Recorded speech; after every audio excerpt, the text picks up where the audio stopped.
नमस्कार। हम्म। आज हम एक अहम लेकिन गंभीर विषय पर बात करने जा रहे हैं, ऑर्गेनोफॉस्फोरस या ओपी कंपाउंड्स। नमस्ते।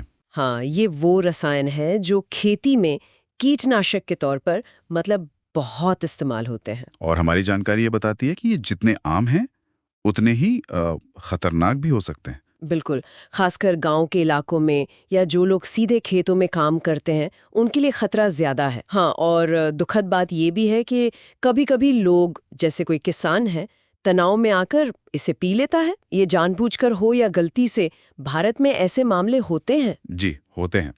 और ये बहुत सीरियस बात है, क्योंकि अगर टाइम पे इलाज ना मिले तो ये जानलेवा साबित हो सकता है। तो आज हम इसी पर गहराई से बात करेंगे, समझेंगे कि ये ओपी पॉइजनिंग है क्या, कैसे असर करती है, लक्षण क्या है और इलाज क्या है। बिल्कुल। सबसे पहले समझना होगा कि ये शरीर में करते क्या हैं। हाँ, बताइए। ये कंपाउंड्स शरीर में एक एंजाइम होता है, एसिटाइल कोलिनेस्टरेज, उसको ब्लॉक कर देते हैं, मतलब काम करने से रोक देते हैं। एसिटाइल कोलिनेस्टरेज ये क्या करता है? ये एंजाइम एक न्यूरोट्रांसमीटर एसिटाइल कोलिन को कंट्रोल करता है। ये एसिटाइल कोलिन हमारी नसों और मांसपेशियों के बीच सिग्नल भेजने का काम करता है। अच्छा। तो जब एंजाइम ब्लॉक हो जाता है तो एसिटाइल कोलिन का लेवल बहुत ज़्यादा बढ़ जाता है। सोचिए जैसे कोई नल खुला छूट गया हो। ओह, तो सारे सिग्नल गड़बड़ा जाते होंगे। एग्जैक्टली, पूरा नर्वस सिस्टम ओवरलोड हो जाता है। यहीं से जहर का असर शुरू होता है। बाप रे, एक छोटे से एंजाइम के रुकने से इतना बड़ा असर। तो इसके लक्षण क्या वो धीरे धीरे आते हैं? नहीं, जानकारी तो यही कहती है कि लक्षण बहुत तेजी से आ सकते हैं, कुछ मिनटों में भी या कुछ घंटों में। अच्छा। हाँ, और इन्हें समझने के लिए 3 ग्रुप्स में बांटा गया है। पहला है मस्करेनिक लक्षण। मस्करेनिक, इसमें क्या होता है? इसमें जैसे ग्रंथियां ज़्यादा काम करने लगती हैं, तो बहुत ज़्यादा पसीना आना, मुंह में बहुत लार बनना, आंखों से पानी आना, और पेट में मरोड़, दस्त लगना, और जो सबसे खतरनाक है वो है सांस की नली का सिकुड़ना और उसमें पानी जैसा भर जाना, जिसे ब्रोंकोस्पाज्म और ब्रोंकोरिया कहते हैं। सांस लेना मुश्किल हो जाता है। मुंह से झाग आने वाली बात भी सुनी है मैंने। हाँ, वो भी एक आम और चिंताजनक संकेत है। इसी मस्करेनिक असर की वजह से होता है। ये तो हुआ अंदरूनी सिस्टम पर असर। दूसरा ग्रुप कौन सा है? दूसरा है निकोटिनिक लक्षण। ये सीधे मांसपेशियों और नसों के जंक्शन पर असर करता है। तो इसमें मांसपेशियों का क्या होता है?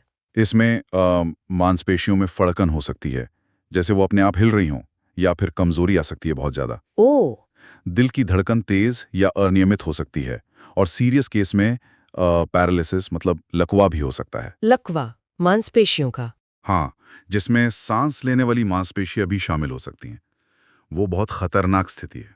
और तीसरा असर, आपने कहा था 3 ग्रुप हैं। तीसरा है सीधा सेंट्रल नर्वस सिस्टम, यानी हमारे दिमाग पर असर, सीएनएस इफेक्ट्स। इसमें क्या होता है? इसमें बेचैनी, घबराहट, चक्कर आना, मामला गंभीर हो तो दौरे पड़ सकते हैं, या फिर मरीज कोमा में भी जा सकता है। तो बहुत तेजी से हालत बिगड़ सकती है। हाँ, अक्सर मरीज जब अस्पताल लाए जाते हैं तो उन्हें बहुत पसीना आ रहा होता है, सांस लेने में भारी दिक्कत होती है। मतलब एक क्लासिक पिक्चर होती है। और इलाज में देरी हुई तो 24 घंटे में मौत भी हो सकती है। ये तो सचमुच एक मेडिकल इमरजेंसी है। तो इसका इलाज कैसे होता है? मैनेजमेंट क्या है? सबसे पहला और जरूरी कदम है डीकंटामिनेशन, मतलब जहर को शरीर से हटाना। कैसे? अगर स्किन पर गिरा है तो तुरंत कपड़े हटाकर खूब सारे पानी से धोना। अगर पी लिया है तो अस्पताल में एक्टिवेटेड चारकोल देते हैं। वो पेट में जाकर जहर को सोख लेता है। ओके, और उसके बाद? उसके बाद फोकस होता है एबीसी पर, एयरवे ब्रीदिंग सर्कुलेशन, मतलब सांस का रास्ता साफ रखना, जरूरत हो तो ऑक्सीजन देना या वेंटिलेटर पर रखना, और ब्लड प्रेशर वगैरह ठीक रखना। मतलब मरीज को स्टेबल करना। हाँ बिल्कुल, जान बचाने के लिए ये सबसे जरूरी है। और फिर आता होगा एंटीडोट का नंबर, जहर का तोड़। जी, 2 मुख्य एंटीडोट्स हैं। पहला है एट्रोपिन। एट्रोपिन। हाँ, ये मस्कारानिक लक्षणों को, जैसे वो लार, पसीना, सांस की दिक्कत, उनको कंट्रोल करता है। ये एक तरह से शील्ड का काम करता है, बढ़े हुए एसिटाइल कोलिन के असर के खिलाफ। अच्छा। हाँ। और दूसरा? दूसरा है प्रालिडॉक्सिम या 2पैम। ये ज्यादा फंडामेंटल लेवल पर काम करता है। ये उस बंद पड़े एसिटाइल कोलिनेस्टरेज एंजाइम को फिर से एक्टिवेट करने की कोशिश करता है। ओह, तो ये एंजाइम को ही ठीक कर देता है। कोशिश करता है। इसका असर तब ज्यादा होता है अगर पॉइजनिंग के कुछ ही घंटों के अंदर दे दिया जाए। ये जहर को एंजाइम से हटाने में मदद करता है। तो ये दोनों दवाएं जरूरी हैं? हाँ, एट्रोपिन लक्षणों को तुरंत कंट्रोल करता है और प्रालिडॉक्सिन जड़ पर काम करता है। इसके अलावा और क्या ध्यान रखते हैं? अगर दौरे पड़ रहे हों तो डाइजेपाम जैसी दवाएं दी जाती हैं। शरीर में पानी और नमक का बैलेंस बनाए रखने के लिए आईवी फ्लूइड्स चलते रहते हैं। और जैसा आपने कहा, ये इमरजेंसी है, तो गंभीर मामलों में आईसीयू केयर बहुत ज़रूरी है। लगातार निगरानी रखनी पड़ती है। तो कुल मिलाकर ये ऑर्गेनोफॉस्फोरस पॉइजनिंग वाकई एक जानलेवा स्थिति है। लेकिन अच्छी बात यह है कि अगर समय पर पहचान हो जाए और तेजी से सही इलाज शुरू हो तो जान बचाई जा सकती है। बिल्कुल सही कहा आपने। जान बच सकती है और इसीलिए जागरूकता बहुत ज़रूरी है। बचाव इलाज से हमेशा बेहतर है। हाँ, जैसे स्रोत भी बताते हैं कि किसानों को कीटनाशक इस्तेमाल करते वक्त हमेशा सावधानी बरतनी चाहिए। बिल्कुल। दस्ताने, मास्क, पूरे कपड़े पहनना। और इन चीज़ों को घर में बहुत संभाल कर बंद जगह पर रखना चाहिए।